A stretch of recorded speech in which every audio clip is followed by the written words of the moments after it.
Welcome in everyone, the Heroes Challenge just started this week, and in this video I'm going to be talking about the brand new hero Bacon and what I think he will be useful for and which players I think should try to unlock him this week while the event is on.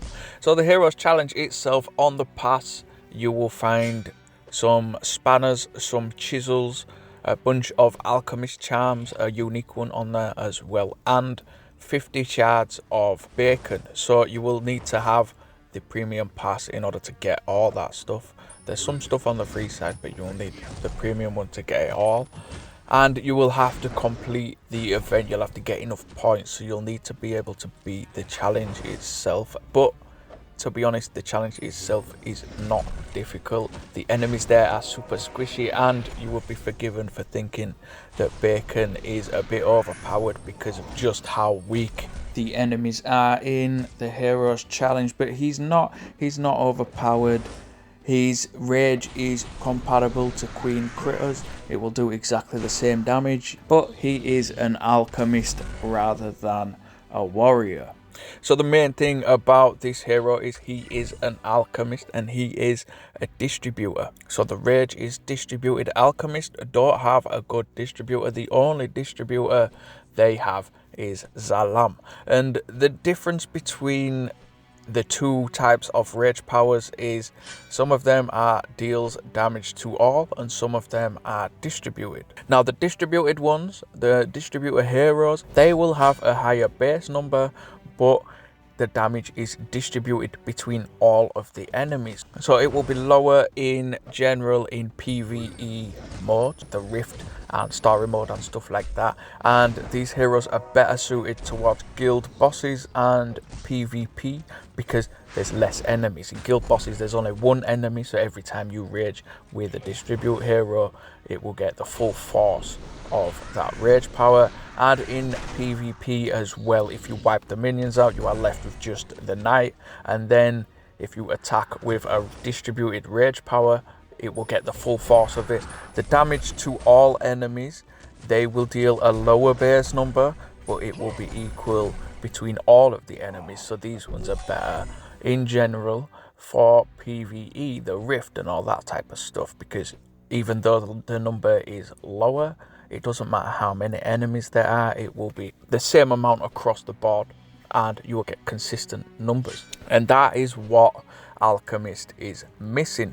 They needed a strong distribute hero really for the guild bosses and for the PvP stuff as well, and that is what Bacon is bringing to the Alchemist class. And then onto his base power, it hits in a row the same as Victor or Tara does, but it delays as well, so it is quite powerful.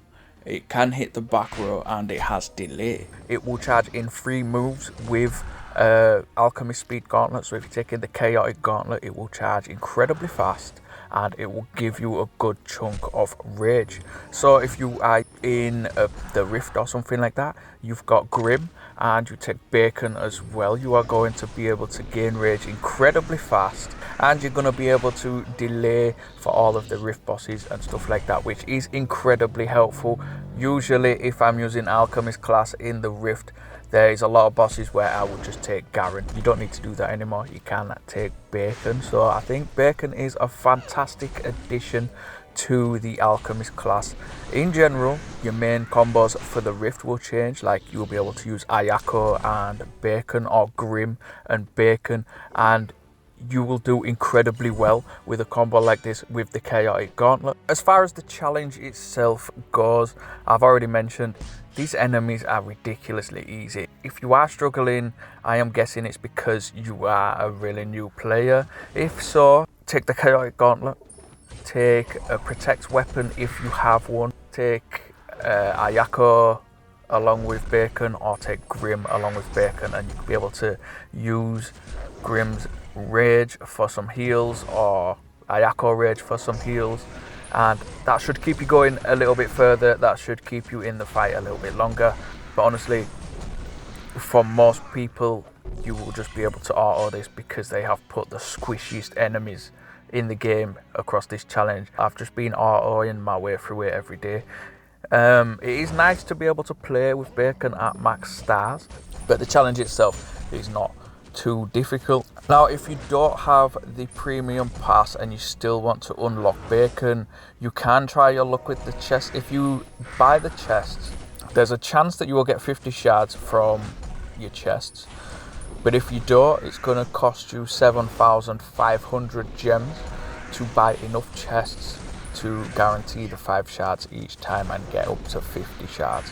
So it's not cheap to unlock him, but if you do play alchemist class, or if you are building towards being an alchemist main, this hero will be incredibly useful for you towards the later game. So I would recommend to try and unlock him. If you play warrior or hunter or even rogue, you already have delay heroes there, so you're not really going to need him that much. So for warrior, you can use Garen for delay. For hunter, you can use Macleod or Delphinia for delay. For rogue, you can use Samael for delay. And even if you do play alchemist, you can still use any of those heroes for delay. But yeah, unless you are trying to go for guild boss high scores on the undead bosses, if you have a side build or if you're just a completionist end game player, then I wouldn't rush into trying to unlock this hero straight away. But if you do play alchemist, this will be a fantastic addition to your team, and I think it will help quite a lot. And that is it from me. Subscribe to the channel if you haven't already. I have been James B09. Good luck out there.